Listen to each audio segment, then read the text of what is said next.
Wellness Wednesdays on The Takeover. Brought to you by station sponsor Kelli Naturopath. Book your free discovery call today to uncover better health and quality of life. Yes, joining us over on Zoom right now, it's Kelli Naturopath. How are you going, Kelli?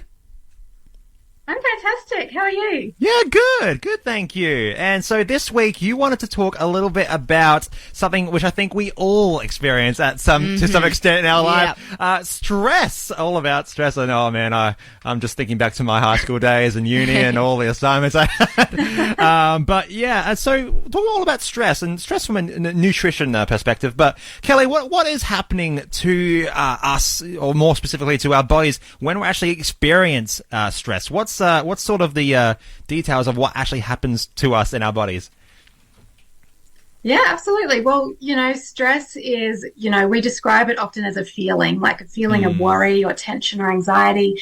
But there's a real physiological component that's happening as well. So stress occurs in response to anything that is a threat or a challenge, or that we perceive as a threat or a challenge to us.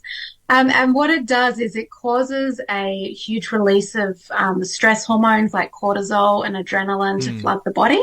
And this causes our heart rate to increase, our breathing to increase, and to give us some more alertness to deal with the challenge that's at hand. But it can also cause some unpleasant side effects as well, like, that tightness in the chest, or some changes in that digestive, maybe the nausea, or racing to the loo, those kind of experiences as well. And so this is often what we refer to as being the fight or flight response, or the fight, flight and freeze response. And it's okay, like it's a protective mechanism. So it's fine when it's in short doses, short amounts, and we have some good resources to be able to deal with that and manage it well. So that's kind of what's happening in the body. And when we talk about things that cause us stress, there's obviously those really obvious things like you mentioned before, like the exams and the, maybe work stress or relationship issues, those really obvious things. But then there are other things that we might not think of as stress, things like having an infection or not getting enough sleep. These can actually cause that same response in our body, or, drinking too much alcohol, or, those types of things can also trigger a stress response in us as well. Yeah, right. Super interesting. Another question I have for you is, as you just mentioned, there's so many different things that can impact our body and why we are stressed. What are the long-term risks of ongoing stress? Yeah, so as I said, short term, it's fine. Our body will recover. Our mindset will go back to normal. Yeah. But if it goes on for a long period of time, or we experience a very intense season of stress, it can lead to a worsening of pre-existing health conditions. There becomes a very high risk of developing mental health issues like depression and anxiety. And there's some, interesting reasons for this, some changes in brain chemical function, even changes to the structure and the size of the brain as well. It can also lead to digestive issues because it changes the way that our body processes food, and also the way that our the balance of our normal bacteria changes as well. And it can also change the way that our body responds to different foods. So it can make us more prone to things like diabetes and weight gain and, problems with insulin, and also inflammation as well. So it can lead to more issues with pain, and in females, more menstrual issues and things like that as well, because stress is a highly inflammatory process. So when that stress response occurs, there's also a lot of inflammation that comes with that. So it really long-term can be quite damaging if it's not managed well. Yeah, wow, that's really, really interesting. Well, right after PVOD, we're going to be going a bit more deeper into looking into stress, and more from a nutrition standpoint, like the do's and don'ts of nutrition when it comes to stress, and how we can go about easing stress thanks to nutrition. So, Kelli will be joining you right after PVOD about that. We are currently in the middle of a Wellness Wednesday, and joining us over on Zoom is Kelli K, Naturopath. Kelli, how are you going?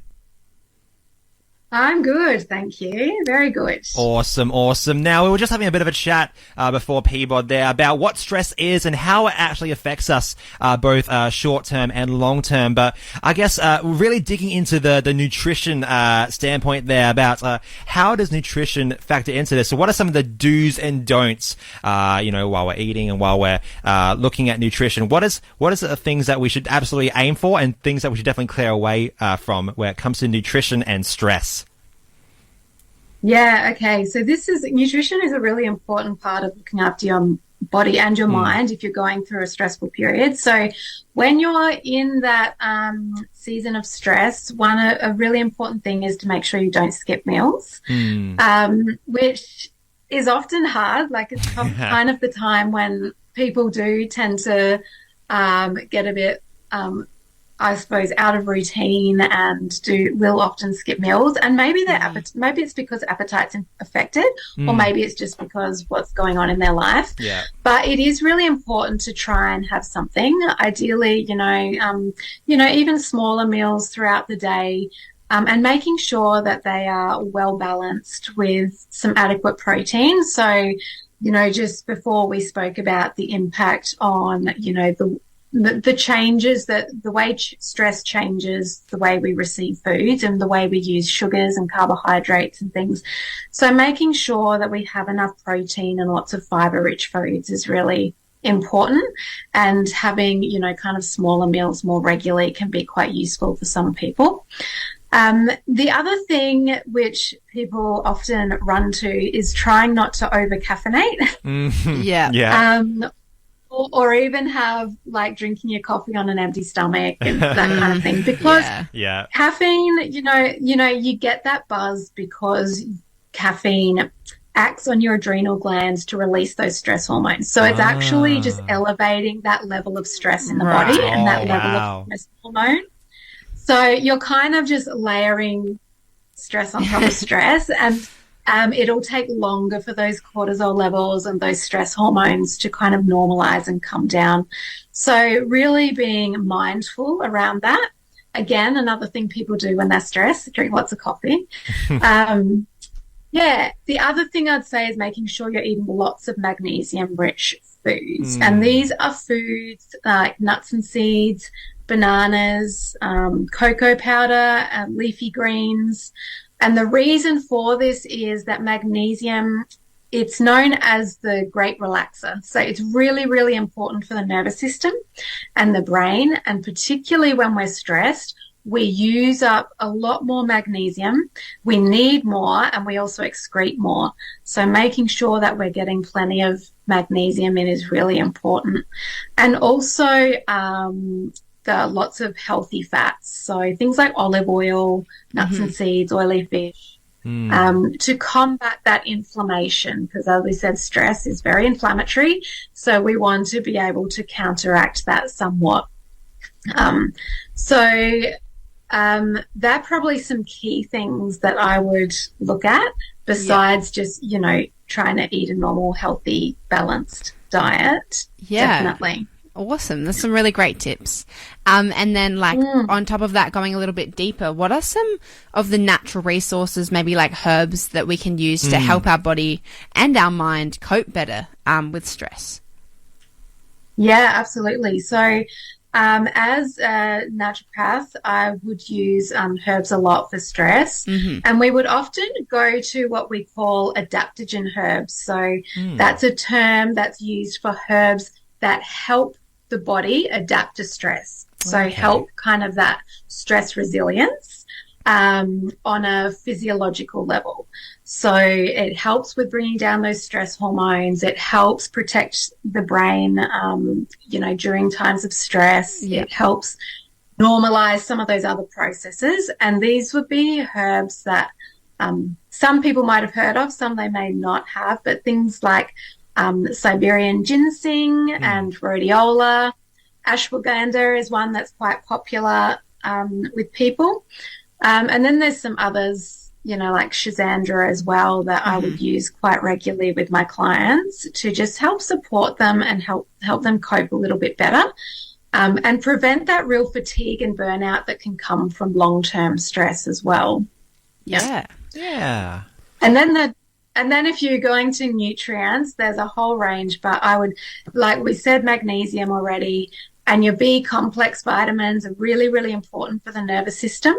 And so is vitamin C, actually. So, some really simple supports there, as well as the other thing I would use would be some probiotics if people are getting those digestive symptoms with stress.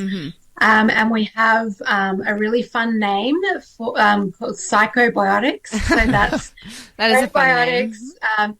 It is a fun name, and it's probiotics. So, the healthy bacteria that specifically support that connection between your brain and your gut and influence mood and behavior.